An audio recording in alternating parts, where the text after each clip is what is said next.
Egunon, buenos días a todos. Soy Iñaki Cornago, nefrólogo del Hospital Universitario de Álava y bueno, nos ha tocado a nosotros la presentación de este jueves y os propongo este título un poco también, como bien dice, un pelín desafiante, ¿no? Porque si hay algo en la nefrología ahora mismo que tiene verdaderos cambios, es la enfermedad renal crónica. Así que os planteo este título, el desafío de la enfermedad renal crónica, y vamos a ello.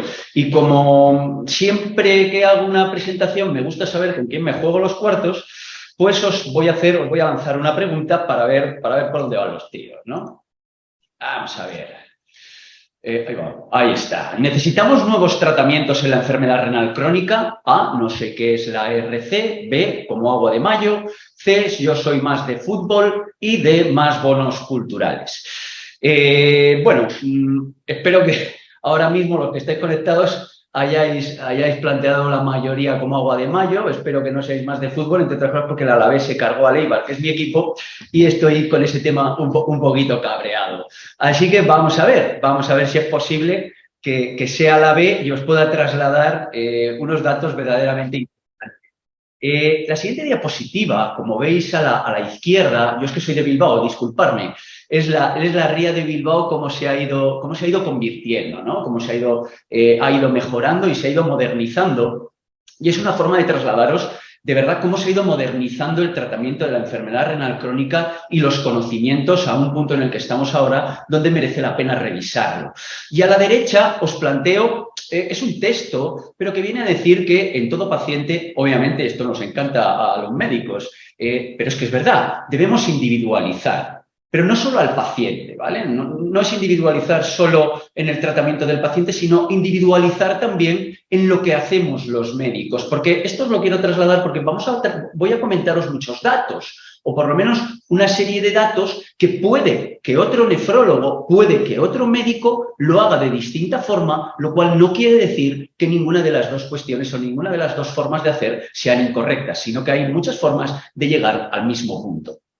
Bien, pues dicho esto, empiezo con la presentación. La enfermedad renal crónica no es nada que esté desaparecido por una esquina. En torno al 15% de las personas en España tienen enfermedad renal crónica. El estadio más frecuente sería el 3A, filtrados entre 60 y 45, pero esto probablemente es porque es el más fácil de detectar, ¿no? Y en ese caso es la mayor frecuencia. ¿Y qué quiere decir enfermedad renal crónica? Enfermedad renal crónica dispara la mortalidad de los pacientes. Como veis aquí a la izquierda, una persona de 25 años en diálisis tiene el mismo riesgo de morirse que una persona de 85 verdaderamente sana. O sea, esto es catastrófico. Pero os pongo esta diapositiva, os la voy a completar para ir un poquito más rápido.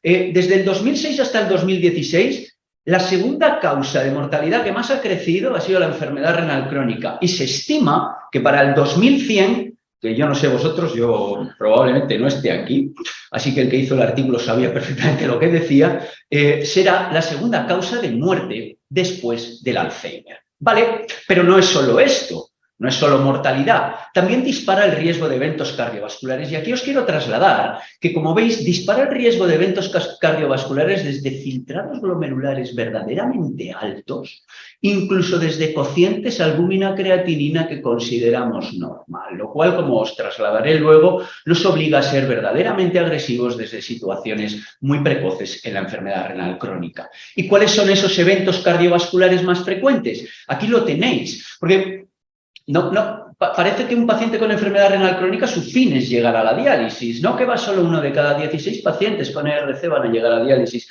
Lo más frecuente es que tengan estos eventos cardiovasculares, sobre todo insuficiencia cardíaca o que tengan estas comorbilidades o que muera de un evento cardiovascular.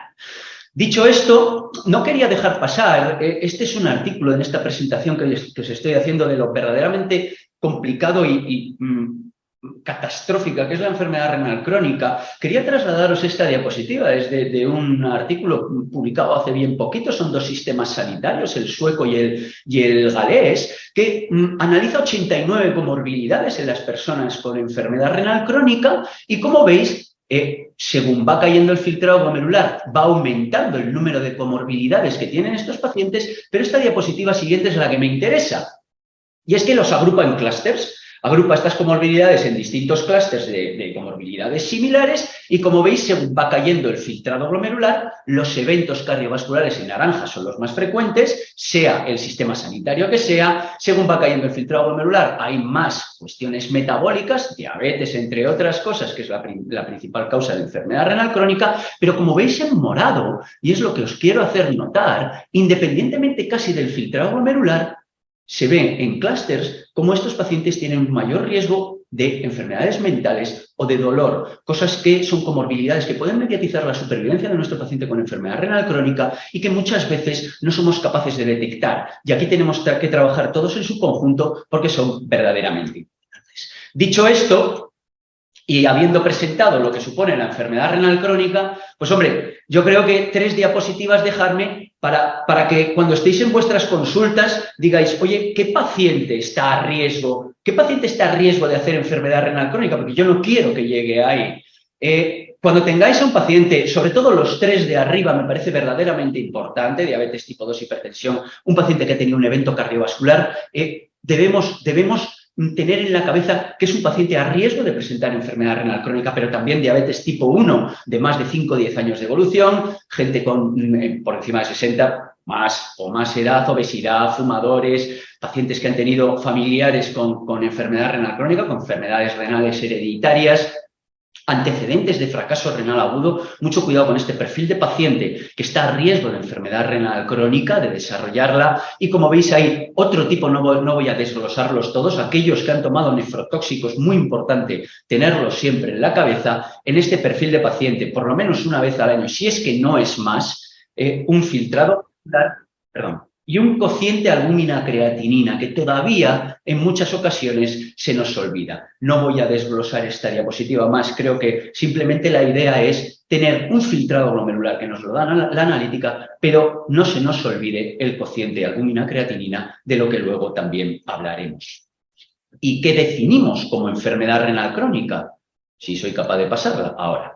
¿Qué definimos como enfermedad renal crónica? Y esto también me interesa mucho, aunque aquí también hay alguna contradicción o alguna cuestión que podría surgir a debate, luego lo podemos comentar. Vamos a considerar enfermedad renal crónica aquel paciente que tiene un filtrado por debajo de 60 mililitros minuto, a día de hoy así está estipulado, y o alteración en el sedimento, y o que sea hematuria, proteinuria, luego podemos discutir más cosas, y o alteración morfológica en la prueba de imagen, el quiste simple, no lo es, la litiasis simple, no lo es, y o alteración histológica, obviamente, cuando yo hago una biopsia renal. Si lo hago por función renal, por filtrado glomerular, o por cociente o por sedimento, perdón, por lo menos que haya un par de determinaciones en 3 meses. Ahora, cada vez tenemos más dudas sobre el filtrado glomerular y se plantean las nuevas guías que quizá en gente joven podríamos empezar a considerar enfermedad renal por debajo de 75 mililitros minuto, en gente de edad más avanzada, incluso si no hubiera proteinuria y no hubiera factores de riesgo, el filtrado por debajo de 45 podría ser lo que determine la enfermedad renal crónica. Pero esto todavía está en ciernes. ¿Vale?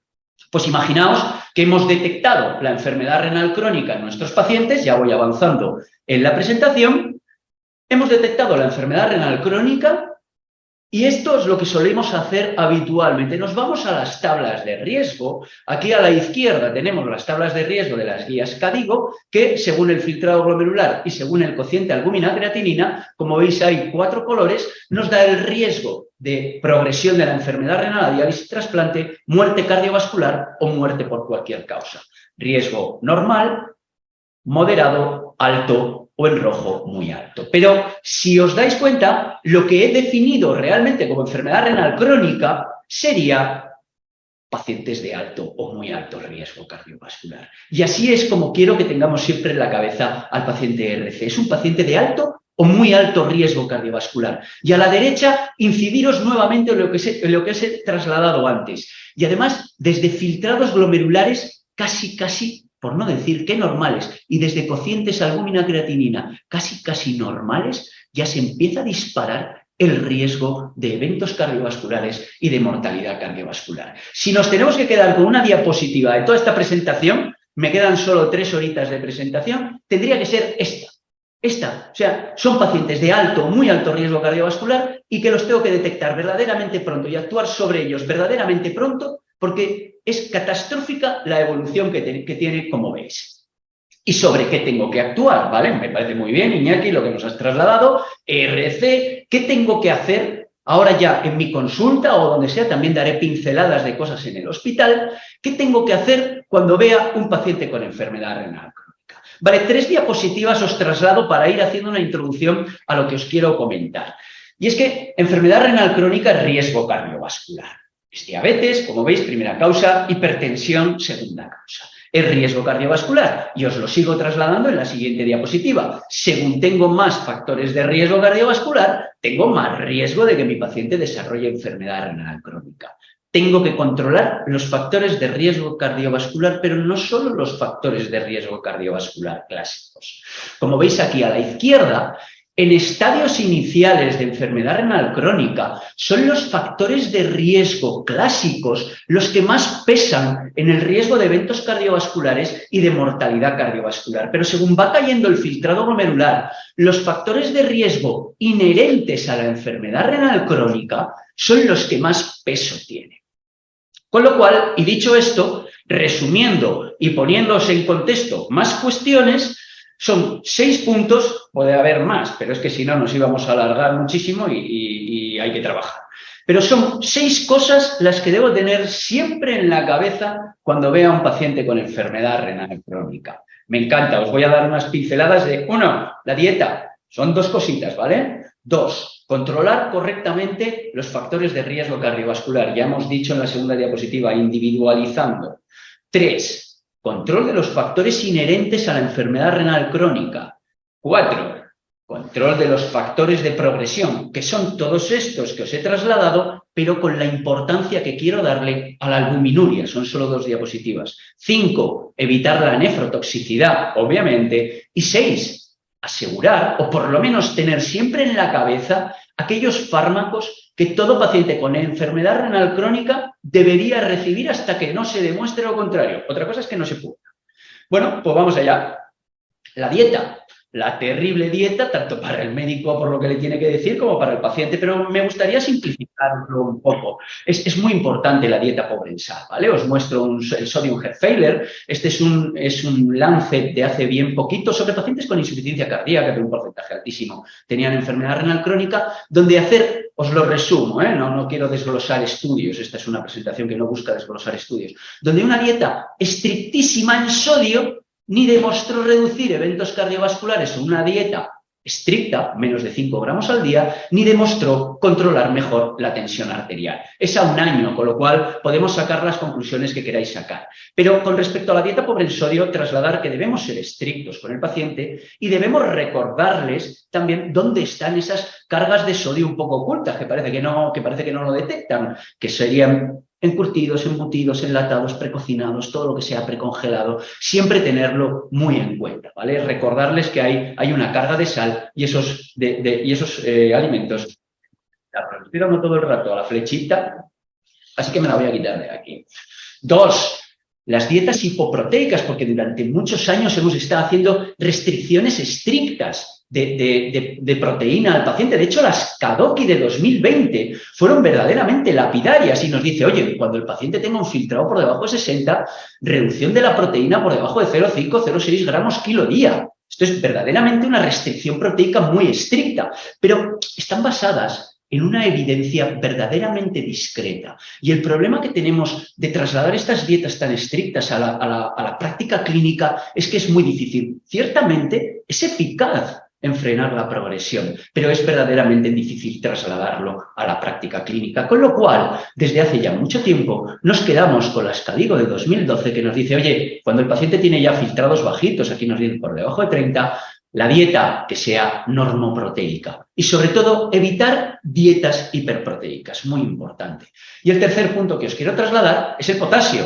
Dietas pobre en potasio cuando el paciente tenga hiperpotasemia. Cada vez hay más discusión con este tema. De hecho, este es un NDT que ha salido publicada la semana pasada que nos dice lo que menos afecta al potasio plasmático es la dieta, sobre todo la enfermedad renal crónica muy evolucionada y la acidosis metabólica. Y cada vez hay más datos que nos dicen que no debemos restringir el potasio de la dieta porque son además dietas cardio y nefroprotectoras y sí enseñarles a comer los productos que llevan potasio. Y aquí mis compañeros de diálisis han hecho un verdadero maravilloso trabajo. Tenéis aquí este tríptico que está colgado con estas dos, os pongo solo estas dos diapositivas, que nos muestra cómo debemos enseñarle al paciente, tanto en diálisis como RC evolucionada, a comer, a hacer las dietas pobres en potasio, entre comillas, porque lo que buscan es cómo comer aquellos productos que tienen potasio.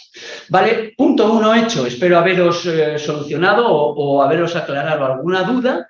Punto 2. Nos vamos a los factores de riesgo clásico. Novedades, y que las hay muchas, y además me encantan novedades en la hipertensión arterial en el paciente con enfermedad renal crónica. De hecho, hace 20 minutos he cambiado una diapositiva de un artículo que salió ayer que me ha parecido verdaderamente maravilloso, y así por lo menos para que lo tengamos actualizado. Y es que si nos fijamos en las guías de hipertensión, nos podemos volver chinos, que si por debajo de 140, 90, que si por debajo de 130, 80. Esto es una auténtica locura. No sabemos cuál es realmente el mayor beneficio, en este caso para el paciente con enfermedad renal crónica.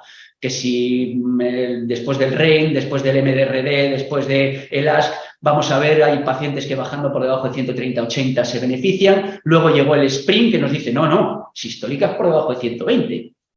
El problema que tiene el SPRINT es que no entran pacientes diabéticos y tenía muy pocos pacientes, un porcentaje muy pequeño de pacientes con enfermedad renal crónica. De hecho, el filtrado medio era de 48. Con lo cual, en mi opinión, tampoco nos valdría. Pero es que esta semana ha salido publicado este NDT que yo creo que me ayuda claramente a trasladaros dónde tiene que estar la hipertensión arterial, siempre individualizando, en el paciente con enfermedad renal crónica. Y estoy muy de acuerdo con este NDT que nos dice, mira, yo creo que en líneas generales, en el paciente con enfermedad renal crónica, sistólicas por debajo de 130. Pero este NDT me traslada también dos cuestiones muy importantes. Nos dice, oye, el control, la toma de tensión arterial en la consulta es muy importante saber cómo lo hacemos, porque de ello depende muchas cosas de las que vayamos a hacer posteriormente. Es decir, con una toma de tensión correcta, y además nos dice también otra cuestión muy interesante. Todo paciente RC, hasta que no se demuestre lo contrario, para su control de la tensión arterial, bloqueo del sistema renina-angiotensina, porque se van a beneficiar en reducir la progresión de la enfermedad renal, sobre todo aquellos que tienen proteinurias, elevadas, pero sobre todo porque reduce la mortalidad. Y no nos dice solo eso, sino que cada vez le da más valor, porque es muy difícil un paciente con RC controlarlo con un fármaco, le da cada vez más valor a que después utilicemos tiazidas. No solo porque genera un buen control de la tensión arterial. Este es otro artículo que nos dice, oye, en pacientes con enfermedad renal crónica que no les controle la tensión arterial y estén con hidroclorotiazida, prueba clortalidona o indapamida, que son algo más potentes. Pero a lo que también voy es a que se ha visto que tienen un efecto en reducir la proteinuria, que cada vez está llamando más la atención en las revisiones nuevas. Con lo cual, bloqueo el sistema renina-angiotensina, ¿por qué no hidroclorotiazida? O tiazidas en este caso.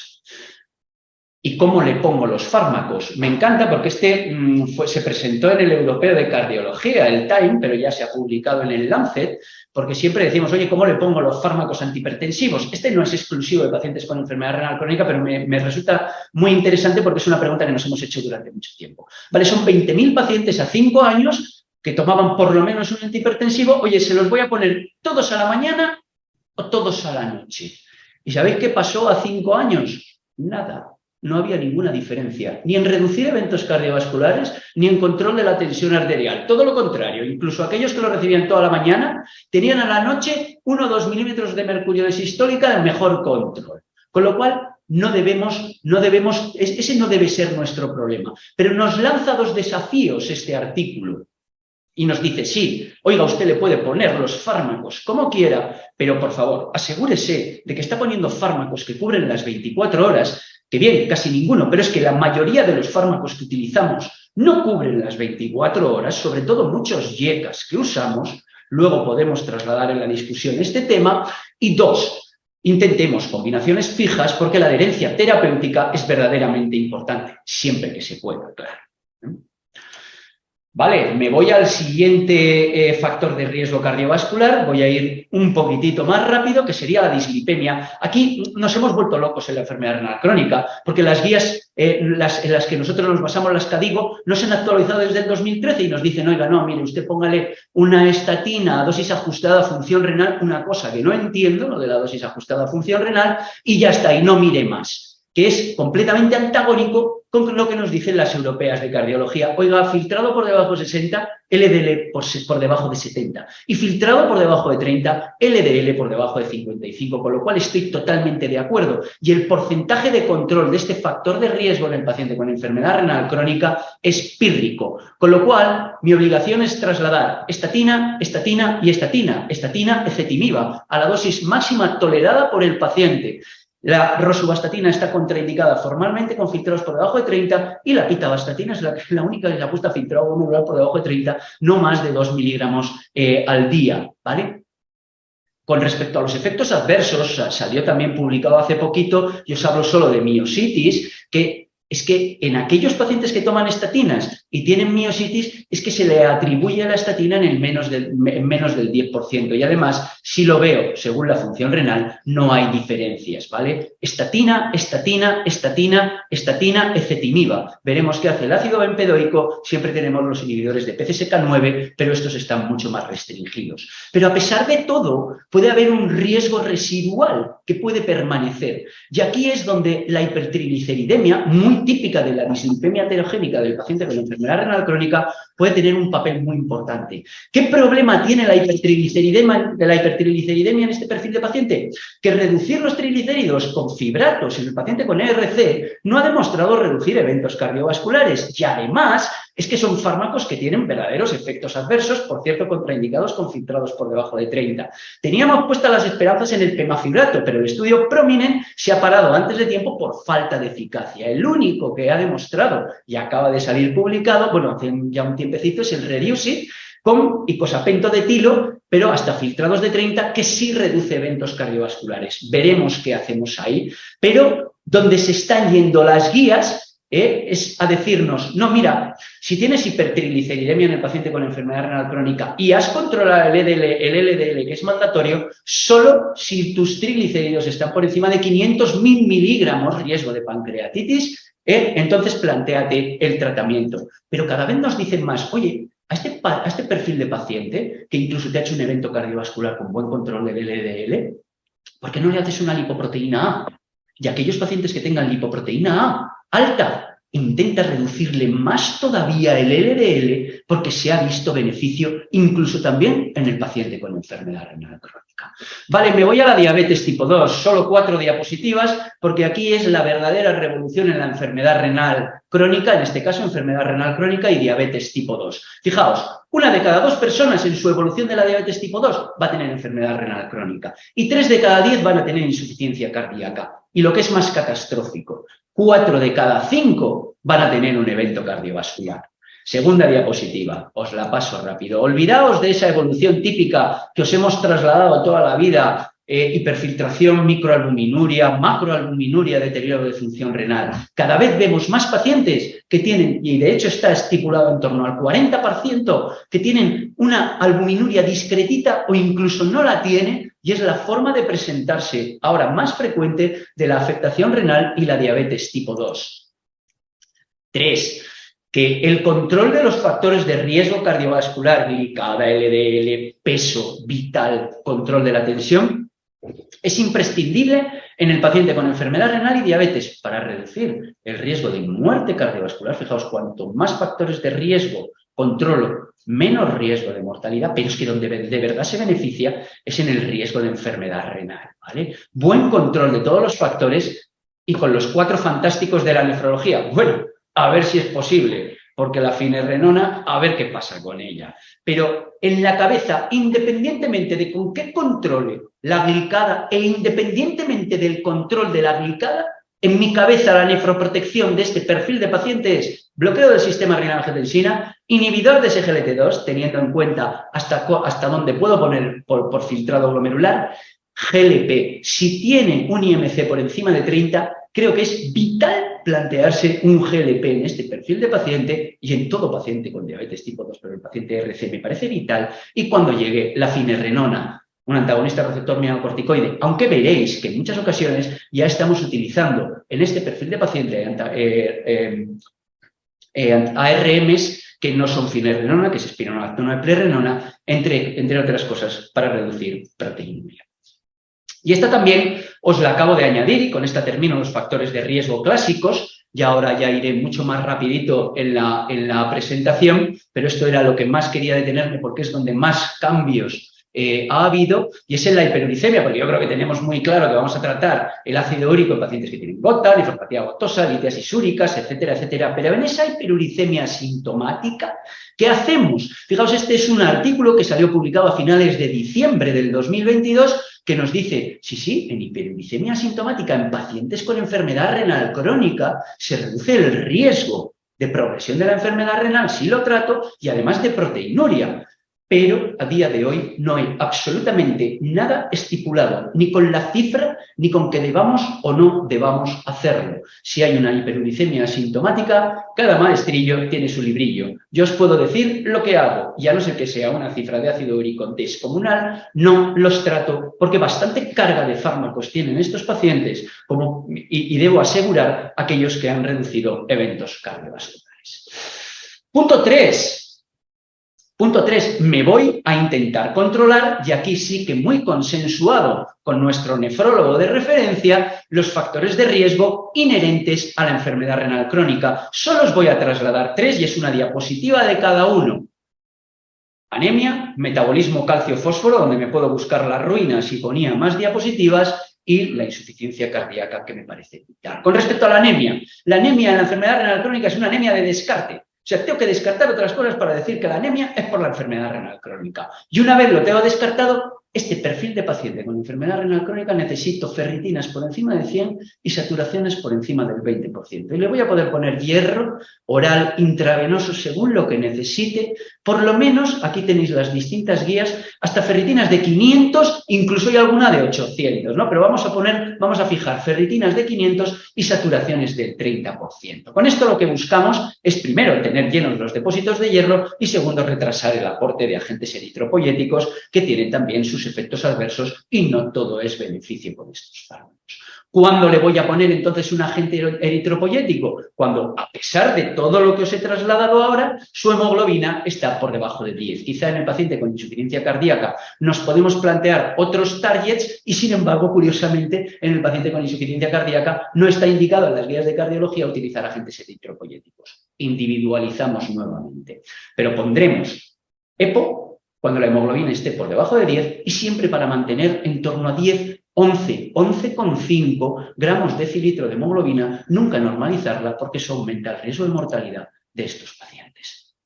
Con respecto al metabolismo calcio-fósforo, solo plantearos la verdadera importancia de la hiperfosfatemia. Este es un artículo de nefrología de hace un mesecillo que nos dice, o sea, es vital que mi paciente no tenga hiperfosfatemia, porque este es un grandísimo factor de inflamación, de estrés oxidativo y de aumento de la mortalidad. Con lo cual, según el filtrado cae por debajo de 60, control de calcio y fósforo, que esté dentro de rango siempre. Dietas pobre en fósforos, os vuelvo a remitir al documento que han hecho mis compañeros de diálisis, donde ahí lo tenéis, no iba a poner otra vez para no poner demasiadas diapositivas, tenéis ahí dietas pobre en fósforo, sobre todo evitar los aditivos, los fosfatos inorgánicos que están en todo lo precocinado, en las bebidas gaseosas bicarbonatadas, evitarlo, por favor.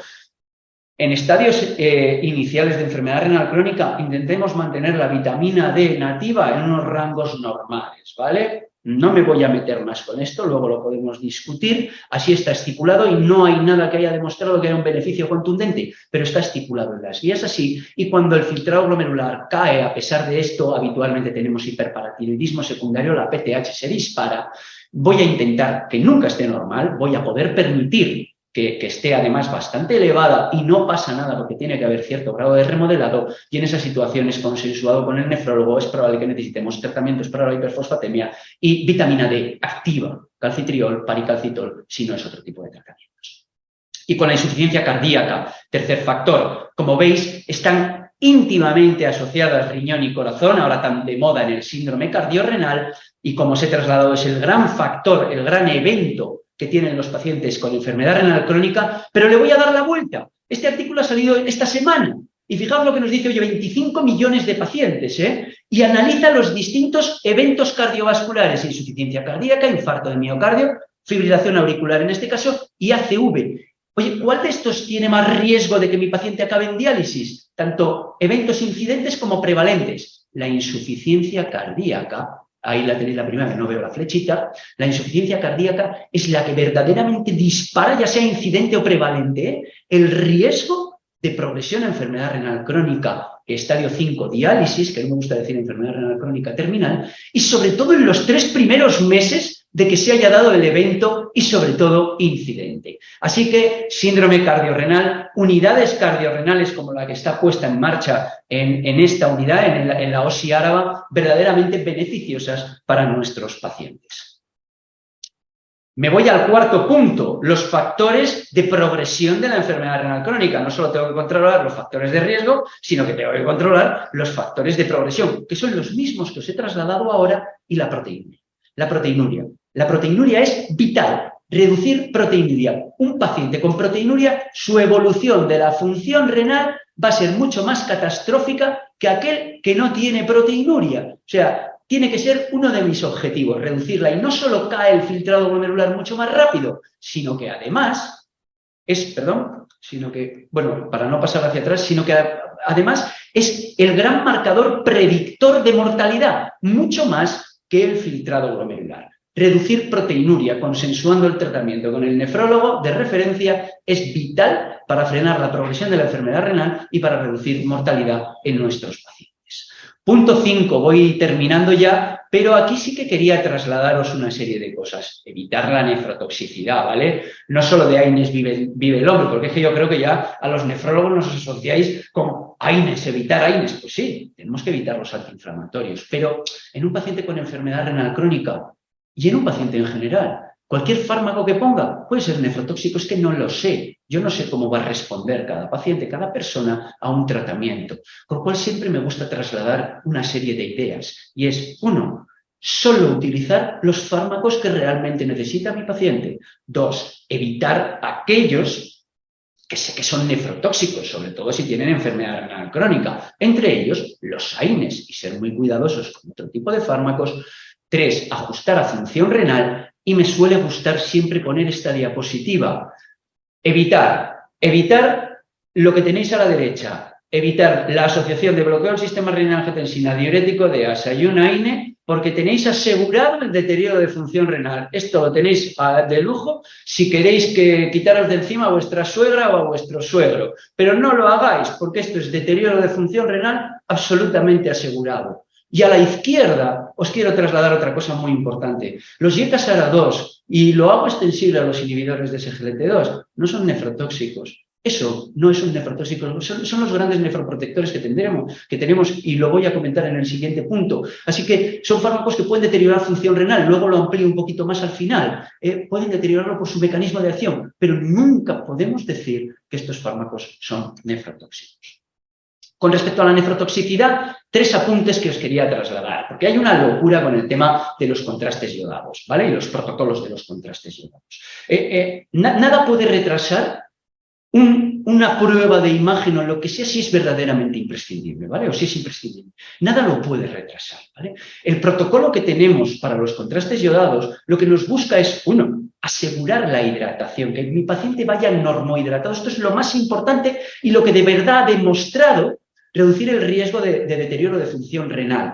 Que el paciente vaya normohidratado. Y lo que tiene el protocolo bueno es que me acuerdo de que existe un protocolo y aseguró la normohidratación, lo cual no quiere decir que si tiene otros sueros fisiológicos puestos o el paciente está sobrecargado de volumen tenga que ponérselo, ¿no? Pero sí me recuerda que tiene que ir mi paciente normohidratado y se lo pongo, pero también aseguraos de que le quito los AINES, de que si puedo evitar que ese día lleve diurético de ASA se lo quito, de que quito la metformina y ya se la volveré a poner, no tengo por qué quitar bloqueo del sistema renina-angiotensina y a día de hoy no hay nada estipulado con inhibidores de SGLT2.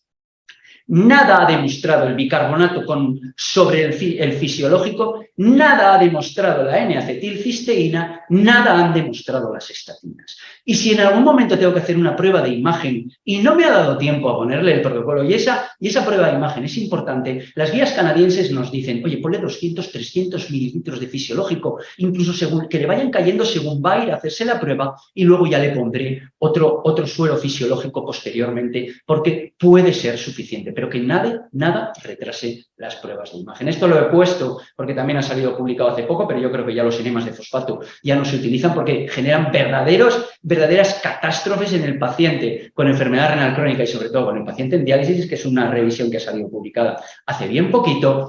Y esto sí os lo quería trasladar, no son nefrotóxicos, ¿vale? Los antivitamina K, en este caso el acenocumarol, el Sintrom, que es lo que se utiliza aquí, pero yo creo que es una de las situaciones más flagrantes desde el punto de vista de la medicina. Y aquí no es una cuestión flagrante porque no queramos, sino porque la ficha técnica y las indicaciones no nos lo permiten. Pero en el paciente con enfermedad renal crónica, y solo os lo traslado al paciente con enfermedad renal crónica, los anticoagulantes orales directos, ha salido publicado hace 15 días, que es una revisión sueca, 2.500 pacientes, warfarina, que es el antivitamina K que habitualmente aparece en los estudios, no acenocumarol, versus los anticoagulantes orales directos. Aquí están todos metidos y además tiene una cosa buena este estudio, y es que los que estaban con warfarina, el 70% estuvieron en rango terapéutico, el 70% del tiempo estuvieron en rango terapéutico. Los pacientes, que es lo que se exige. Y fijaos lo que nos demuestra, ¿vale? Fijaos lo que nos demuestra. Y es que en reducir eventos tromboembólicos son bastante similares. Aquí analizábamos pacientes desde estadio 3 hasta pacientes en diálisis, hasta pacientes en diálisis. Pero donde de verdad está el beneficio a favor de los anticoagulantes orales directos es en reducir el riesgo de sangrado. Yo creo que en el paciente con ERC, si se pudiera, deberíamos tener totalmente claro que los anticoagulantes orales directos son mandatorios con respecto a los antivitamina K, pero no solo por beneficio, sino porque, fijaos, es que los antivitamina K, en este caso warfarina, versus distintos anticoagulantes orales directos, la warfarina dispara el riesgo de fracaso renal agudo y es verdaderamente brutal cuando lo comparo con apixaban, que reduce el riesgo de fracaso renal agudo en aquellos pacientes que están más a riesgo, con filtrados por debajo de 30, hasta un 50%. O sea, me parece catastrófico que esto no se tenga en cuenta para poder ampliar las indicaciones de estos fármacos. Sobre todo, este riesgo de fracaso renal agudo está relacionado con el mayor riesgo de sangrado, de hemorragia glomerular, cilindros, deterioro de función renal, por el mal control que puede haber de los antivitamina K o el peor control para mantenerlos en rango de los antivitamina K. Pero no solo eso, se publicó en el Americano de Nefrología, ahora en noviembre, que nos dice lo mismo, pero con riesgo de progresión de la enfermedad renal crónica. Y es que los antivitamina K generan un mayor riesgo de progresión de la enfermedad renal crónica con respecto a los anticoagulantes orales directos. Y es que la proteína G1 matrix necesita la vitamina K para inhibir la calcificación de la media, de la capa media de las arteriolas. Y en estos pacientes, como lo haga, se calcifican, deterioro de función renal, calcifilaxis, ¿vale? Es decir, son más beneficiosos los anticoagulantes orales directos, menos riesgo de fracaso renal agudo, menos riesgo de progresión de la enfermedad renal. Permitidme, antes de pasar al último punto, que me quedan 2 minutos de presentación, trasladar también que con la anticoagulación oral, independientemente de use una u otra, había en torno a un 14-15% de riesgo de enfermedad renal. Es decir, son fármacos que debo tener siempre muy en cuenta la progresión de la enfermedad renal porque puede ocurrir. Lo que pasa es que son fármacos que cuando los uso es porque los tengo que utilizar. Sexto y último punto. ¿Qué fármacos han demostrado clara nefroprotección en enfermedad renal crónica? Los 2 grupos que os he ido trasladando. Bloqueo del sistema renina-angiotensina. Bloqueo del sistema renina-angiotensina, debo intentar que mi paciente RC lo reciba.